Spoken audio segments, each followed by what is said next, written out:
Hello and welcome to my Yu-Gi-Oh channel. Today we're looking at the cards being introduced within episode 91 of Yu-Gi-Oh! 7's The Anime. Shining Friend Bishop is a level 5 light attribute spellcaster type effect monster with 1300 attack and 1100 defense. It has no requirements. With the effect, send the top 2 cards of your deck to the graveyard. If there are 2 monsters that are level 7 or higher with different types among them, also choose 2 monsters in your graveyard and add them to your hand. This card doesn't have any requirements, but it does pitch 2 cards from the deck to the graveyard. You have to be quite lucky if there are 2 monsters that meet that criteria amongst them, considering they have to be high level monsters, with the bonus of being able to recover potentially 2 other cards. I would say this is relatively weak, considering this is a level 5 monster and it only has 1300 attack points for a very limited effect. Spot Moonlight is a normal spell card with no requirements. The effect is to change one face down defense position monster you control to face up attack position. If the monster changed to face up attack position by this effect is level 7 or higher, you can special summon 1 monster from your hand with a different type than the monster chosen by this effect to your field face up. The purpose of this card is just to help swarm your field. If you can get a monster that happens to have a good balance of attack and defense, this isn't really going to harm you too much, and even so, it's not a case of it cannot be used on a monster that happens to already be face down in defense mode. You can actually trigger it on the same turn you've done that, so it's a good way of bringing out some of your stronger monsters without having to sacrifice or tribute other monsters or use any other further resources. Super Electromagnetic Maximum is a normal spell card with the requirement you can activate this by revealing 1 monster, it must be a level 10 machine type, from your hand to your opponent. The effect is to choose up to 2 maximum monsters that are machine type in your graveyard and add them to the hand. After this effect's activation, you cannot normal summon or set monsters until the end of the turn. This is trying to combine your maximum monsters together to try and get those pieces that are missing. Maybe they've had to be scrapped or discarded for various costs, and only now you've drawn into like the 3rd piece and you think, oh, I have no other way of getting these cards out. This is a good way of sending them back to the hand to perform a maximum summon during your next turn. It does require you to reveal the monster you have, and it does have to be a machine type as well, so it does limit the range of maximum monsters you have, and it also stops you from normal summoning or setting for the rest of that turn, so you better have like a secondary option to special summon within that turn to at least protect yourself. Emergency Advent is a normal trap card with the requirement if you control no monsters, when your opponent normal or special summons a monster, you can activate this. The effect is to draw 1 card and reveal it. If this card is a monster, you can special summon that monster to your field face up. This is a good way of trying to protect your life points. I liken it a little bit to a hero emerges. It's a gamble. If you draw correctly into a monster, then you can summon it. Hopefully, if it has enough attack points or defense points, it can protect your life points and stop your opponent from defeating you in that turn. If you draw poorly, you might draw into something that you just can't use for the rest of the turn, and your opponent might beat you then and there. It does have to respond to if you have no monsters on your field, so that's when I kind of argue it's a bit like a hero emerges, and it has to be in response to your opponent making a normal or a special summon. So it can be argued they're quite similar in certain ways and a bit opposite in other ways. Darkness Sanga is a level 3 dark attribute spellcaster type effect monster with 700 attack. It doesn't clarify the defense points and the requirement. You can activate this card by sending the top card of your deck to the graveyard. The effect is during this turn, this card can declare attacks 3 times each battle phase. That would be an amazing effect if only it actually had some significant attack points to its name. Unfortunately, unless you really boost this card up, 700 attack points is not scaring anyone. Although I have to say the cost requirement on this isn't bad either. If you can boost this to say 3000 attack points, this does become a threat, and I would still not sleep on this card, considering that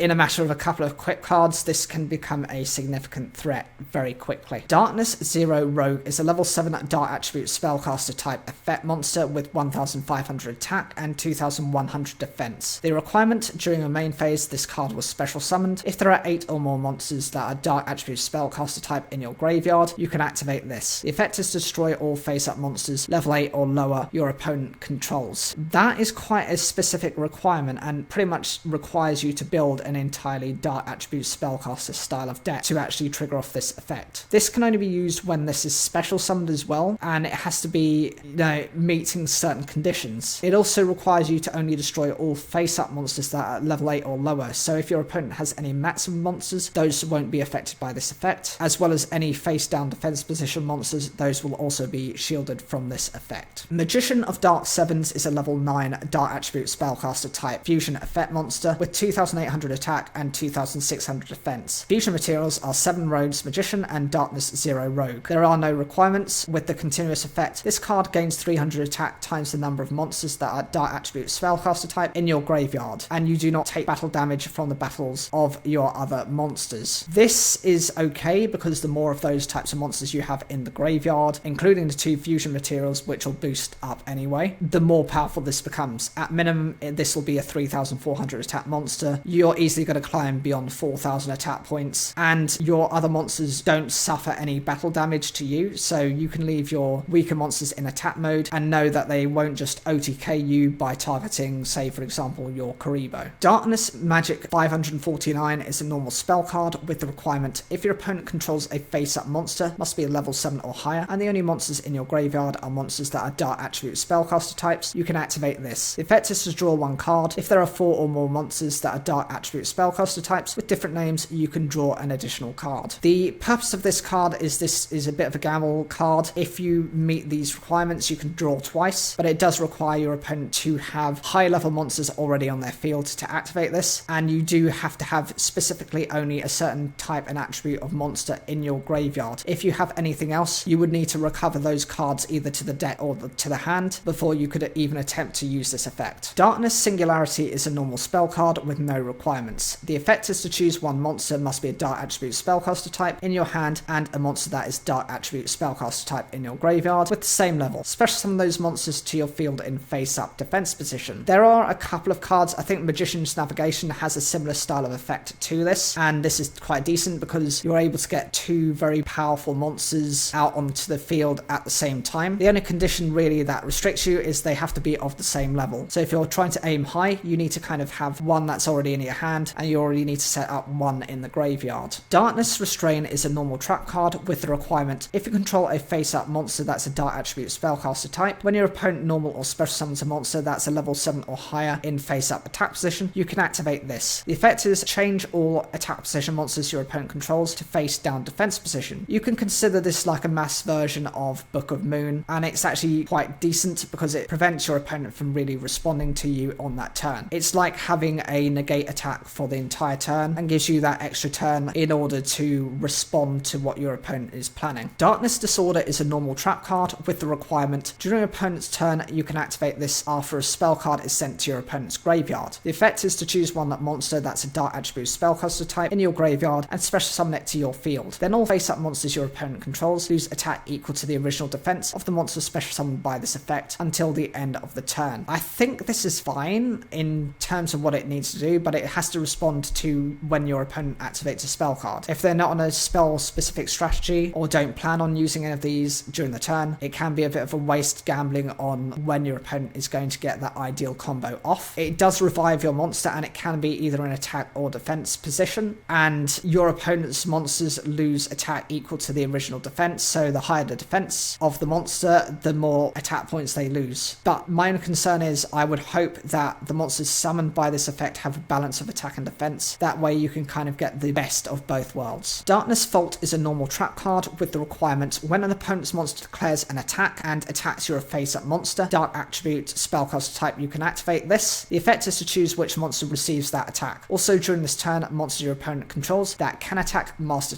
attack. This is very similar to Patrician of Darkness, which is a very old Yu-Gi-Oh card. It lets you determine where the attacks go to and force those attacks, and it's a combination of that card and Staunch Defender or Battle Mania, which forces all of your opponent's monsters to attack, combining those 2 effects together. And the final card is Darkness Deal. This is a normal trap card with the requirement when your monster that's a dark attribute spellcaster type is destroyed by battle, you can activate this. As an effect, choose 1 face-up monster that's a dark attribute spellcaster type you control and place it on the bottom of the owner's deck. During this turn, battle damage you would take from monsters battling is inflicted to your opponent instead. This type of effect is very similar to something like Heart Earth Dragon. There's a couple of other variations. I think even number 13 and number 31, embodiment of Cain and Abel, the 2 monsters are able to inflict this kind of damage to your opponent. And even the Gustos as an archetype specialize in this style of effect. So if you can combine Darkness Fault Bolt with Darkness Deal, you're able to maybe defeat your opponent in that very same turn. Overall, I love the design of these cards, and it fits very much to the legend card that is Dark Magician. I would definitely consider running these cards, and I don't think of anything I've seen that I would consider to be useless within the deck. I think everything has its purpose, everything has a fit somewhere, and it's definitely something I consider running, something of everything really. If you guys like these cards, I'd love to hear in the comments down below, and if not, I'd also like to see what you would do to try and fix the archetypes. Whatever you think, put those in the comments, and make sure to click on the end screen to watch another one of my videos. It really helps to support my channel. Thank you very much.